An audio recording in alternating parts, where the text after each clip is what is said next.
ভালোবেসে চিত্রনায়ক শরীফুল রাজকে বিয়ে করেছিলেন ঢাকাই সিনেমার চিত্রনায়িকা পরীমণি। বিয়ের ১ বছরের মাথায় মা হয়েছিলেন এই অভিনেত্রী। কিন্তু মাত্র ২ বছরের ব্যবধানেই ভেঙে যায় তারকা দম্পতির সংসার।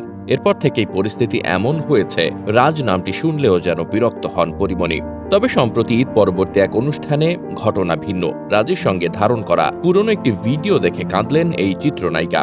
এর আগে একই অনুষ্ঠানে অন্তঃসত্ত্বা অবস্থায় রাজকে নিয়ে হাজির হয়েছিলেন, আর সেই ভিডিওর অংশ বিশেষ দেখে কয়েক ফোঁটা চোখের জল ফেলতে দেখা যায় এই অভিনেত্রীকে। এরপর নিজেকে সামলে পরি বলেন, এটা আমার জীবনের সুইট পার্টের মধ্যে একটি।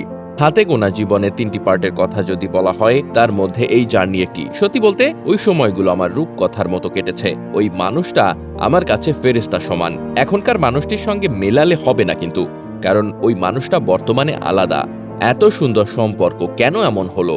জবাবে পরি বলেন, সেটা আমি জানি না, আর এটা নিয়ে বলতে গেলে আবার সালিশ বিচার হয়ে যাবে। পরীমণি আরো বলেন, আমাকে যদি বলা হয় জীবনের কোন মুহূর্তটি মমি করে রাখতে চান, তাহলে বলবো আমার গর্ভকালীন সময়টা। শুধু গর্ভকালীন নয়, এই মানুষটার সঙ্গে কাটানো সময়টাও।